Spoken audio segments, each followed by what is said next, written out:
नमस्कार, आप देख रहे हैं आपका अपना युग करवट न्यूज चैनल। मैं हूं आशित त्यागी। शुरुआत करते हैं खबरों के पोस्टमार्टम से।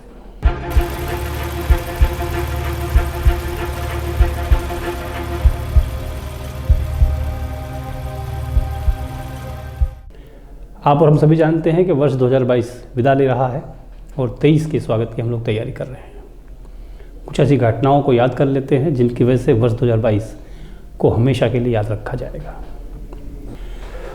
भारत के सियासी परिदृश्य की बात करें तो वर्ष 2022 के घटनाक्रम का प्रभाव 2023 पर भी नजर आएगा। वैसे साल 2022 राजनीति के लिहाज से काफ़ी अहम रहा। कई राज्यों के विधानसभा चुनाव हुए, कुछ उपचुनाव हुए जिनमें सियासी दलों के लिए 2022 अवसर लाया तो कुछ के लिए कड़ी मेहनत का संदेश भी दे गया। पहले राष्ट्रीय स्तर की कुछ बातें कर लेते हैं। इसी साल राष्ट्रपति चुनाव हुआ जिसमें द्रौपदी मुर्मू विजयी रही, भारत की राष्ट्रपति बनी। वो भारत की 15वीं राष्ट्रपति हैं। द्रौपदी मुर्मू ने 25 जुलाई को शपथ ली थी। उसके बाद से वो सुर्खियों में रही। गूगल पर उनके बारे में सबसे ज़्यादा इसी साल सर्च किया गया। वो भारत की पहली आदिवासी महिला राष्ट्रपति हैं। दूसरी घटना काफ़ी चिंताजनक, इसको भी पूरे वर्ष याद किया गया, इस पर चर्चा हुई। पंजाब में प्रधानमंत्री नरेंद्र मोदी के दौरे के दौरान एक घटना घटी। 5 जनवरी 2022 को पंजाब के दौरे पर प्रधानमंत्री नरेंद्र मोदी थे। तब उनकी सुरक्षा में एक बड़ी लापरवाही सामने आई थी। फिरोजपुर में कुछ प्रदर्शनकारियों ने उस सड़क मार्ग को बाधित कर दिया जिससे प्रधानमंत्री नरेंद्र मोदी को गुजरना था। इस वजह से प्रधानमंत्री एक फ्लाईओवर पर तकरीबन 20 मिनट तक फंसे रहे। ये मामला काफ़ी सुर्खियों में रहा था। हिजाब विवाद भी 2022 की एक यादगार है। अच्छी या बुरी ये हम अपने अपने हिसाब से तय कर लेते हैं, लेकिन हिजाब ने भी 2022 में बहुत चर्चा पाई थी। कर्नाटक के उडुपी में इस विवाद की शुरुआत हुई थी। एक स्कूल की कुछ छात्राएं ड्रेस कोड का उल्लंघन करके हिजाब पहनकर स्कूल पहुंच गईं। हिजाब पहनकर आई छात्रों को स्कूल प्रबंधन ने रोक दिया। इस पर विवाद हुआ, विवाद बढ़ गया। कर्नाटक में कई जगह प्रदर्शन हुए, हिंसक घटनाएं भी हुई। देश में ये सियासत का एक बड़ा मुद्दा बना। कर्नाटक से शुरू हुआ ट्रेंड देश के दूसरे राज्यों में भी देखने को मिला। अनेक घटनाएं हुई। बाद में मामला हाई कोर्ट और फिर सुप्रीम कोर्ट तक पहुंचा। वर्ष 2022 में भाजपा नेता नुपुर शर्मा ने भी काफ़ी सुर्खियां बटोरी। नुपुर ने पैगंबर मोहब्बत को लेकर एक टीवी शो में डिबेट के दौरान विवादित टिप्पणी कर दी थी। इसके बाद देश भर में उनके खिलाफ प्रदर्शन हुए। नुपुर मुस्लिम संगठनों और कट्टरपंथियों के निशाने पर आ गई। इस सब विवाद का परिणाम ये हुआ कि भाजपा को नुपुर शर्मा को 6 साल के लिए पार्टी से निष्कासित करना पड़ा। इस घटना ने भी बहुत सुर्खियां वसूली हैं। इसी साल सरकार ने पॉपुलर फ्रंट ऑफ इंडिया यानी पीएफआई पर प्रतिबंध लगा दिया था। इसके 100 से ज़्यादा सक्रिय सदस्यों को गिरफ्तार किया गया। कथित रूप से आतंकी गतिविधियों में लिप्त रहने के कारण इस संगठन पर प्रतिबंध लगाया गया था। सरकार ने पीएफआई के अलावा rehab India foundation, campus front of India, all India imam council, national federation of human rights organisation, rehab foundation, Kerala national women's front, junior front, empire India foundation पर भी इसी वर्ष प्रतिबंध लगाया था। इन सब संगठनों की गतिविधियां संदिग्ध पाई गई थी। चुनाव के लिहाज से भी ये वर्ष काफ़ी महत्वपूर्ण रहा है। पहले उत्तर प्रदेश, फिर उत्तराखंड, गोवा, हिमाचल प्रदेश में विधानसभा चुनाव हुए। पंजाब में भी हुए। किसी को जीत मिली, किसी को हार मिली। सबसे अहम यूपी था। यहाँ भाजपा ने दोबारा सरकार बनाई। एक लंबे अरसे के बाद ये वक्त उत्तर प्रदेश में ऐसा हुआ कि एक ही दल ने लगातार इतने बड़े मार्जिन से जीत हासिल करके सरकार बनाई थी। उत्तराखंड में भी बीजेपी को पूर्ण बहुमत हासिल हुआ। यहाँ पुष्कर सिंह धामी दोबारा सीएम बनाए गए। गोवा में बीजेपी की सरकार रही। मणिपुर में भी बीजेपी ने सरकार बनाई। पंजाब विधानसभा में आम आदमी पार्टी ने बड़ा उलटफेर किया। उसके लिए ये वर्ष पंजाब में बहुत उपलब्धि भरा रहा। उसने सत्तारूढ़ कांग्रेस को वहाँ से विदा कर दिया और पंजाब की सत्ता पर आम आदमी पार्टी काबिज हो गई। यहाँ 117 सीटों में से 92 सीटें आम आदमी पार्टी ने जीती थीं। वर्ष 2022 में ही गुजरात और हिमाचल प्रदेश का विधानसभा चुनाव भी हुआ। गुजरात में तो भारतीय जनता पार्टी ने रिकॉर्ड तोड़ दिया। यहाँ 182 में से 150 से अधिक सीटें भाजपा ने जीती और इतिहास रच दिया। इतनी बड़ी जीत किसी भी सियासी दल को अब तक गुजरात में नहीं मिली थी। लेकिन हिमाचल प्रदेश में भाजपा का परिणाम अच्छा नहीं रहा। वहाँ कांग्रेस ने जीत दर्ज की, सरकार बनाई है। वर्ष 2022 महाराष्ट्र के लिए भी एक महत्वपूर्ण वर्ष बीता। यहाँ उद्धव ठाकरे की अगुवाई में महाविकास आघाड़ी सरकार चल रही थी, लेकिन शिवसेना के कद्दावर नेता और उद्धव के ही मंत्री एकनाथ शिंदे 28 विधायकों को लेकर गुजरात चले गए। पूरे प्रदेश में सियासी भूकंप आ गया। उद्धव खेमे की तरफ से उन्हें मनाने की काफ़ी कोशिशें हुई, लेकिन वो नहीं माने। उसके बाद वो गुवाहाटी चले गए। नतीजा ये हुआ कि उद्धव ठाकरे को सीएम पद से इस्तीफा देना पड़ा और बीजेपी का सहयोग लेकर एकनाथ शिंदे मुख्यमंत्री बन गए। बिहार के नज़रिए से देखें तो वर्ष 2022 उनके लिए भी बहुत महत्वपूर्ण था। यहाँ भारतीय जनता पार्टी और नीतीश मिलकर सरकार चला रहे थे, लेकिन वर्ष 2022 में दोनों के संबंधों में खाई आ गई, दोनों के संबंध बिगड़ गए, रिश्ते खत्म हो गए। नीतीश कुमार ने आरजेडी से हाथ मिला लिया, तेजस्वी यादव को डिप्टी सीएम बना दिया गया, लालू यादव के बड़े बेटे तेज प्रताप को भी कैबिनेट में जगह मिल गई। वर्ष 2022 कांग्रेस के लिहाज से भी काफ़ी महत्वपूर्ण रहा। सबसे महत्वपूर्ण रहा कांग्रेस का संगठन चुनाव। यहाँ राष्ट्रीय अध्यक्ष पद के लिए 25 साल बाद मतदान हुआ। मतदाताओं के माध्यम से राष्ट्रीय अध्यक्ष का चयन किया गया। चुनाव में मल्लिकार्जुन खड़गे और शशि थरूर के बीच सीधा मुकाबला था। खड़गे ने शशि थरूर को बड़े अंतर से हराया। इसके अलावा कांग्रेस नेता राहुल गांधी की भारत जोड़ो यात्रा भी सुर्खियों में है। 7 सितंबर 2022 को कन्याकुमारी से भारत जोड़ो यात्रा राहुल गांधी ने शुरू की थी, जो दिल्ली पहुंच चुकी है। ये 2023 में श्रीनगर में जाकर खत्म होगी। इस चर्चा को लेकर राहुल पहले दिन से ही बहुत सुर्खियां बटोर रहे हैं। उनका पैदल चलना लोगों को पसंद आ रहा है। दिल्ली में जिस तरह से अटल बिहारी वाजपेयी समेत तमाम नेताओं की समाधि पर गए और पुष्प अर्पित किए, वो चर्चा का विषय है। पोस्टमार्टम में अब बात कर लेते हैं वर्ष 2022 उत्तर प्रदेश के लिए कैसा बीता। वर्ष 2022 योगी और भाजपा के लिए उपलब्धि भरा रहा। उत्तर प्रदेश ने एक जन नेता मुलायम सिंह यादव को भी खो दिया।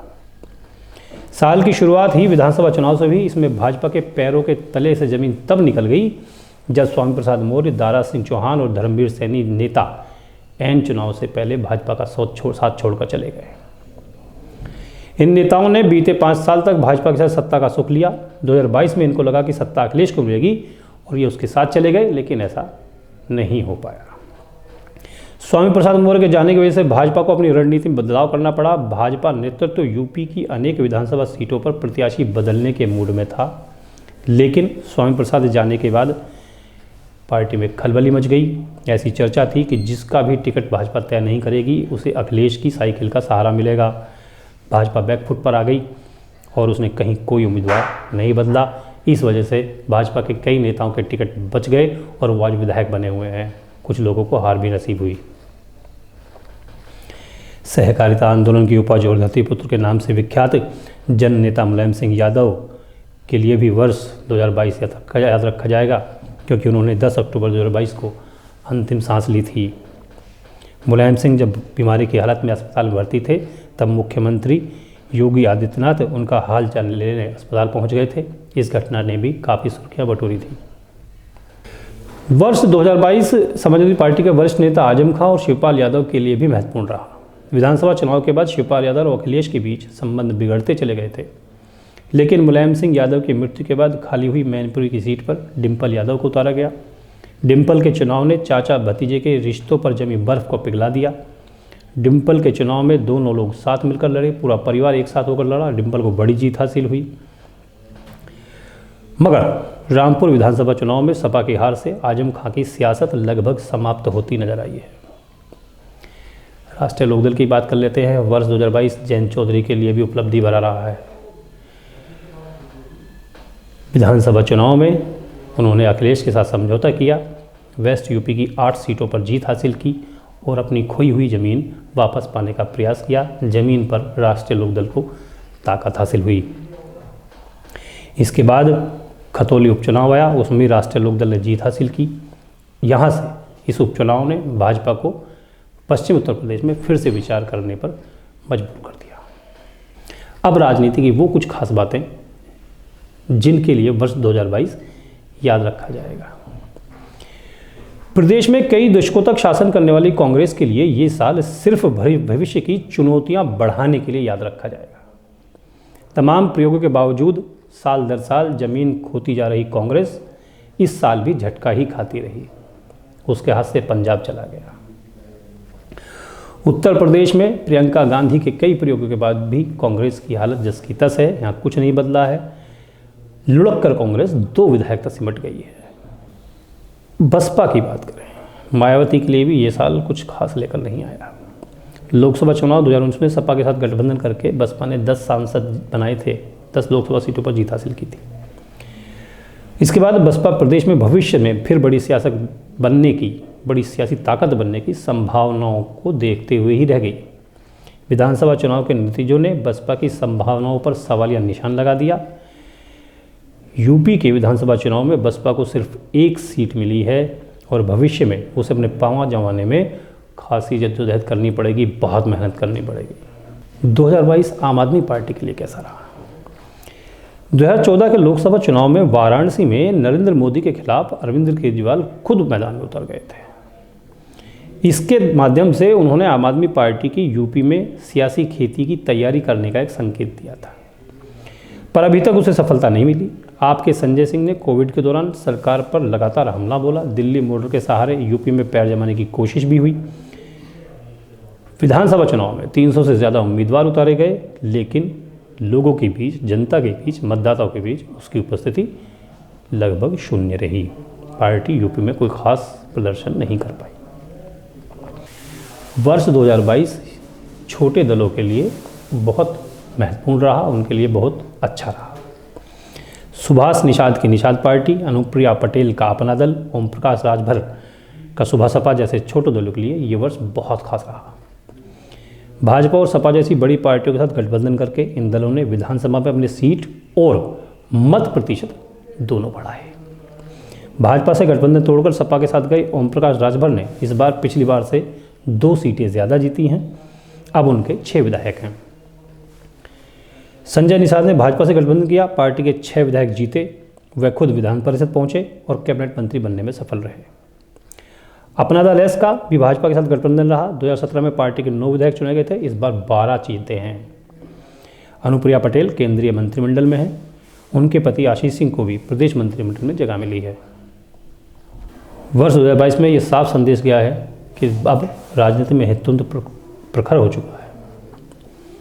अयोध्या, मथुरा, काशी की ज़मीन से जुड़े लोग अपने सरोकारों के साथ राजनीतिक ताकत का एहसास कराना सीख गए हैं। कभी इसे तो कभी उसे मुख्यमंत्री बनाने के प्रयोग के बजाय यहाँ भाजपा ने स्थिर सरकार का संकल्प लिया। यही वजह रही कि योगी आदित्यनाथ 2 बार मुख्यमंत्री बने। किसी भी दल को अब उत्तर प्रदेश में राजनीति करने के लिए भारतीय जनता पार्टी के मजबूत हिंदुत्व अधिकार का, जो उसका मजबूत हथियार है हिंदुत्व, उसका तोड़ निकाल कर लाना होगा, उसका जवाब निकाल कर लाना होगा। ऐसा करे बिना वो जन विश्वास हासिल नहीं कर पाएंगे। वर्ष 2022 को गाजियाबाद की दृष्टि से देख लेते हैं। गाजियाबाद की दृष्टि से वर्ष 2022 को देखें तो यहाँ विपक्ष के लिए कुछ खास नहीं रहा, कहीं कुछ हुआ नहीं है। विधानसभा चुनाव में शहर की सीट से पुराने दिग्गज सुरेंद्र प्रकाश गोयल के बेटे सुशांत गोयल को कांग्रेस ने उतारा, मगर परिणाम पर कोई असर नहीं आया। गाजियाबाद की 5 सीटों पर भाजपा विजयी रही। हाँ, ये अलग बात है कि पूरे वर्ष भाजपा के लोग ही आपस में पक्ष विपक्ष खेलते रहे। विधायकों ने अपने ही सांसद के खिलाफ मोर्चा बना लिया। वर्ष के अंतिम महीने में कहानी इतनी बिगड़ी कि प्रदेश और केंद्रीय नेतृत्व को आना पड़ा। लेटर बम फूटे, एमएलसी ने लेटर लिखे, राज्यसभा सांसद पर आरोप लगे, तमाम बातें हुई। बाद में पार्टी को दखल देना पड़ा। उसके बाद महीने के अंतिम पखवाड़े में राष्ट्रीय लोकदल और राष्ट्रीय स्वयंसेवक संघ के बीच पथ संचालन में हुए झगड़े ने बड़े विवाद का रूप ले लिया। राष्ट्रीय लोकदल के नेता गिरफ्तार कर जेल भेज दिए गए। संघ और भाजपा पदाधिकारियों के खिलाफ गंभीर धाराओं में मुकदमा दर्ज हुआ है। पुलिस अभी जांच कर रही है। वर्ष 2022 में गाजियाबाद को एक और उपलब्धि हासिल हुई। गाजियाबाद को कमिश्नरेट बना दिया गया। वेब सिटी और क्रॉसिंग रिपब्लिक नए थाने मिले। नए वर्ष में कुछ और थाने मिलने की उम्मीद है। एक बड़ी उपलब्धि धोबी घाट फ्लाईओवर का चालू होना भी है। तो दोस्तों, ये था आज का खबरों का पोस्टमार्टम, जिसमें हमने बताया कि राजनीति के लिहाज से, अलग अलग दलों के लिहाज से वर्ष 2022 कैसा रहा। कौन इसे याद रखना चाहेगा और कौन नहीं, ये तो वो लोग जाने। लेकिन हम और आप इन घटनाओं पर भविष्य भी चर्चा करते दिखाई देंगे। पोस्टमार्टम कैसा लगा कमेंट करके ज़रूर बताइएगा। अब आज की गाजियाबाद की कुछ प्रमुख खबरें। गाजियाबाद तहसील बार एसोसिएशन के लिए आज चुनाव हुआ। देर शाम वोटों की गिनती का भी काम शुरू हो चुका था। तहसील बार चुनाव में वीके सिंह और अशोक कुमार वर्मा के पैनल आमने सामने हैं। सचिव पद पर विकास त्यागी और अरुण चौधरी में सीधा मुकाबला है। 300 से अधिक मतदाताओं ने अपने वोटिंग का उपयोग किया है। तहसील बार एसोसिएशन की वर्ष 2022-23 की कार्यकारिणी के लिए आज मतदान हुआ। अधिवक्ताओं ने शांतिपूर्ण तरीके से चाक चौबंद व्यवस्था के बीच अपने मत का प्रयोग किया। चुनाव में 3 से अधिक मतदाताओं ने अपने मत का प्रयोग किया। मुख्य चुनाव अधिकारी रमेश यादव ने बताया कि अध्यक्ष पद पर एडवोकेट बीके सिंह और अशोक कुमार वर्मा के पैनल के बीच मुकाबला है। उपाध्यक्ष पद पर दिनेश कुमार और संजय कुमार यादव चुनाव लड़ रहे हैं। सचिव पद पर विकास त्यागी और अरुण कुमार चौधरी के बीच कांटे का मुकाबला है। सहसचिव पद पर सचिन कुमार और सुनील कुमार के बीच मुकाबला है। सांस्कृतिक सचिव पद पर पवन कोरी और शोकेंद्र कुमार चुनाव लड़ रहे हैं। कोषाध्यक्ष के लिए 4 अधिवक्ता, जिनमें अंकित गोयल, देवांशु गुप्ता, यूनुस खान और शोभित में टक्कर है। कार्यकारिणी सदस्य के 5 पदों के लिए दीपक दुहिया, गिरीश अनेजा, हाकिम सिंह, हरिओम सिंह, राजीव कुमार शर्मा, राम कुमार, संजीव कुमार अग्रवाल, सत्येंद्र कुमार, विजय सिंह रोहेला चुनाव मैदान में हैं। तहसील बार एसोसिएशन का चुनाव शांतिपूर्ण कराने के लिए पूरे परिसर में फोर्स की तैनाती की गई थी। चुनाव लड़ रहे प्रत्याशी मतदाताओं से गुलाब का फूल देकर उनके पक्ष में वोट देने की अपील करते नजर आए थे। ब्यूरो रिपोर्ट, युग करवट। गाजियाबाद शहर सीट से विधायक अतुल गर्ग जिला एमएमजी अस्पताल पहुंचे। उन्होंने कोविड से निपटने की तैयारियों का जायजा लिया। अतुल गर्ग ने ऑक्सीजन प्लांट का निरीक्षण किया और अपनी विधायक निधि से अस्पताल में कुछ और नई सुविधाएं देने का आश्वासन भी दिया। शहर विधायक अतुल गर्ग दोपहर में एमएमजी अस्पताल पहुंचे। यहां उन्होंने ऑक्सीजन प्लांट का निरीक्षण किया। अस्पताल में भर्ती मरीजों से उन्होंने मुलाकात की और हाल चाल जाना। कोरोना की आहट दस्तक दे रही है पूरी दुनिया में। भारत अभी बचा हुआ है, उत्तर प्रदेश में अभी भी कोई केस ज़्यादा नहीं है, लेकिन सरकार का मंतव्य ये है कि पहले से सारी तैयारी कर ली जाए। तो उसको यहाँ के जनप्रतिनिधि होने के नाते अपने क्षेत्र के हॉस्पिटलों को मैं देखने के लिए आया हूँ कि जो ऑक्सीजन प्लांट लगाए थे कोरोना काल में वो चालू हैं। तो आपने देखा दोनों प्लांट चालू हैं। अभी हम लोग जा रहे हैं यहाँ से, जो पाइपलाइन से जो सीधी हॉस्पिटल के कमरों में बेड पे जो ऑक्सीजन जा रही है उसे वार्डों के अंदर उसे हम चेक करने के लिए जा रहे हैं। और मेरी यहाँ पर सीएमओ साहब से ये बात हुई है कि लंबी लंबी लाइनें ना लगें, उसके लिए डिस्प्ले सेट बना दिए जाएं। अतुल गर्ग ने यहां अपनी विधायक निधि से इलेक्ट्रॉनिक स्क्रीन लगाने, टोकन सिस्टम लागू करने, मरीजों और तीमारदारों के बैठने की व्यवस्था करने का आश्वासन दिया है। उन्होंने अपनी खुद की भी जांच कराई थी। ब्यूरो रिपोर्ट, युग करवट। टोनिका सिटी थाना क्षेत्र में एक फैक्ट्री में चोरी हुई थी। पुलिस ने इस घटना का खुलासा कर दिया है। इस मामले में 5 अभियुक्तों की गिरफ्तारी हुई है। चोरी किए गए 19 बोरे कपड़े, बाइक और हथियार बरामद किए गए हैं। का खुलासा किया है, किस तरह का मामला है? कल थाना टोनिका सिटी और स्वाट देहात टीम के द्वारा संयुक्त रूप से चेकिंग की जा रही थी। चेकिंग के दौरान ही 2 व्यक्ति एक मोटरसाइकिल पर आते हुए दिखाई दिए। पुलिस टीम द्वारा जब रोकने का प्रयास किया गया तो वो मोटरसाइकिल मोड़ करके भागने का प्रयास किया और पुलिस टीम को लक्ष्य करके उन्होंने जानलेवा फायरिंग कर दी। पुलिस टीम ने आत्मरक्षार्थ फायरिंग किया, जिसमें एक बदमाश घायल हुआ जिसका नाम दिलवर था और उसके एक साथी को पुलिस ने साहस का परिचय देते हुए मौके से ही गिरफ्तार कर लिया, जिसका नाम सुहेल था। आज़ाद समाज पार्टी ने कुछ दबंगों पर जमीन कब्जाने के प्रयास का आरोप लगाया है। उनका कहना है कि सुदामापुरी में रहने वाले एक दिव्यांग के प्लॉट पर कुछ दबंगों ने कब्जा करने का प्रयास किया। शिकायत करने पर पुलिस ने समझौता करा दिया, लेकिन अभी भी वो लोग उसको जान से मारने की धमकी देकर प्लॉट पर कब्जा करना चाहते हैं।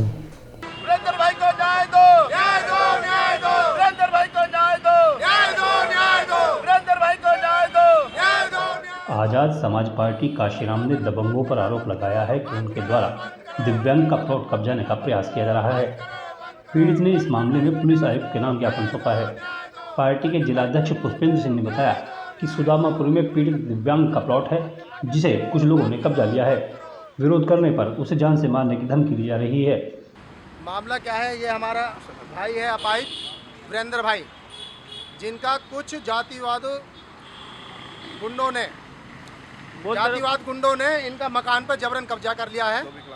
जो विकलांग, पूर्णतः विकलांग है, दोनों पैरों से पूर्णतः विकलांग हैं, उनके मकानों पर पुलिस प्रशासन की मिली भगत के साथ कब्जा कर लिया, जो कि नगर निगम से जो लेटर हैं उनके पक्ष में है।